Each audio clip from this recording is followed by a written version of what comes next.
magandang hapon po sa inyong lahat.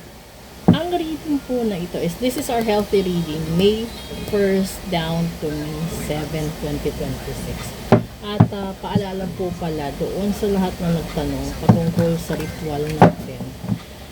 Kasi yung ritual, literal na nagsisimula siya mamayang hating gabi, papasok yung first Friday. And then kung alam naman ninyo, yung auno is nagkataon na first Friday siya. Na minsan lang yan nangyayari sa ilang dekada bago maulit na magkasabay yung auno sa first Friday. And doon naman po sa nagtanong patungkol din sa reading, lahat ng nag-message regarding sa reading, pwede naman po kasi kayo magpa-reading na isang card, dalawang card, tatlong card, or yung buo talaga na reading. And then, meron ding specific na reading na all about sa relationship lang, merong reading na sa negosyo lang, meron din naman general kung gusto nyo. Merong ganun.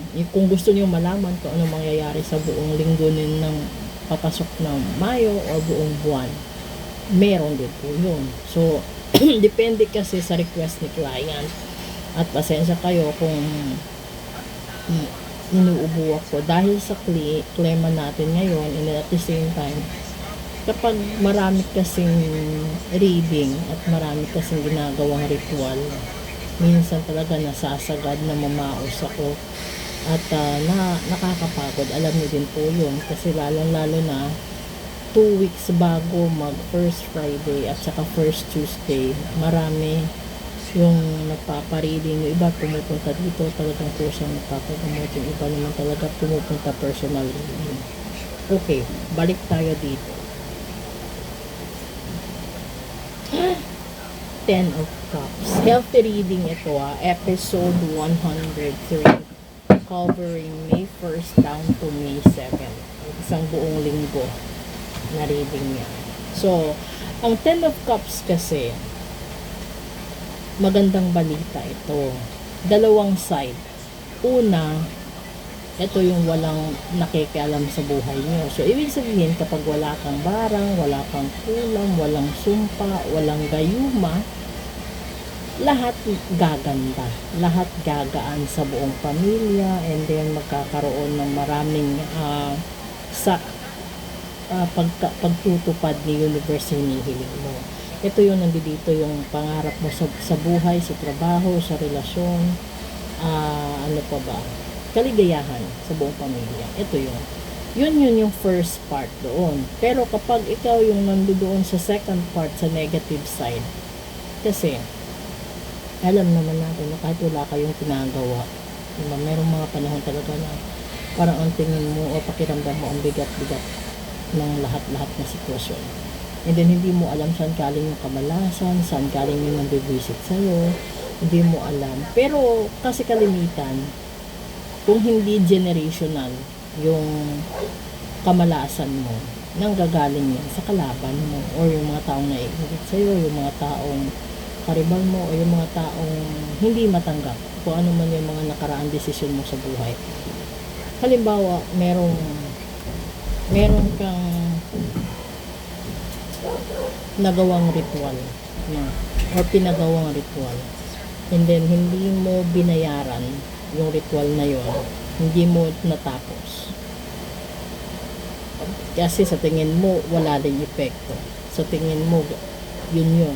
Pero ang hindi mo alam, kapag pinatagal mo ng pinatagal yun, katumbas ng ilang buwan, ilang taon, hanggang sa dumating sa punto na mahihirapan ka ng makakabawi, mahihirapan ka ng ipaggamot, at mahihirapan ka ng ipaayos. Kaya minsan, maraming ritual na hindi nagiging successful dahil hindi alam nung gumagawa na meron na palang dating gumawa niyan, tapos hindi niya tinapos, tinalikuran niya, hindi niya binayaran.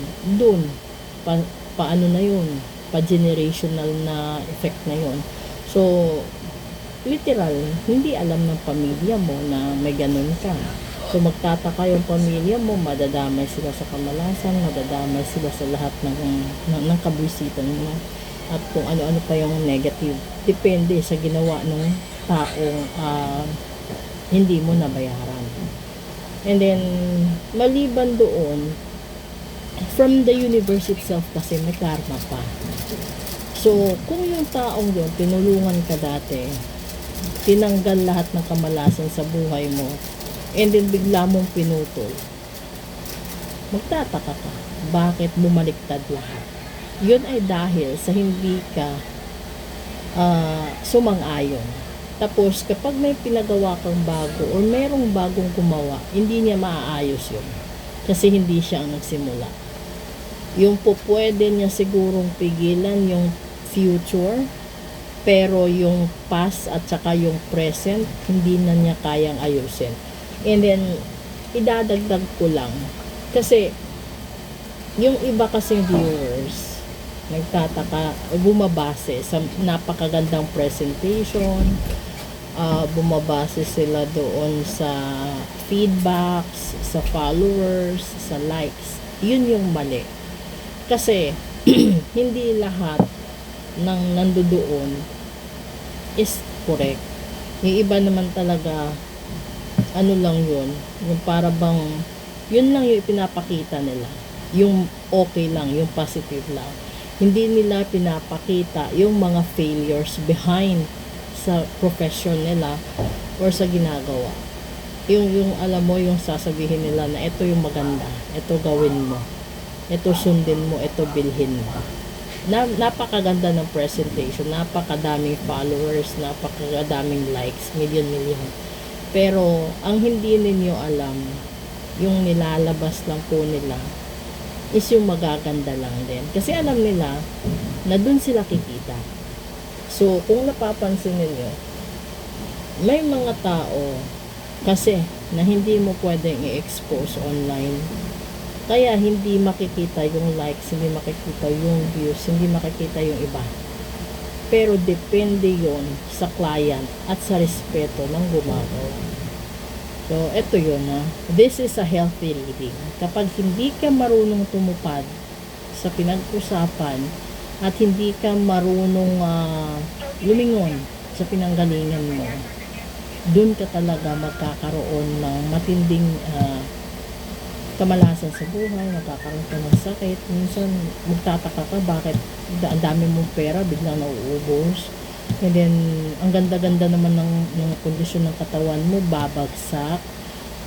Yung pinaka-ano pa doon, yung pinaka-worst pa is, madadamay pamilya mo. Yung lahat, buong pamilya mo madadamay, kahit ikaw lang naman yung may kagagawan.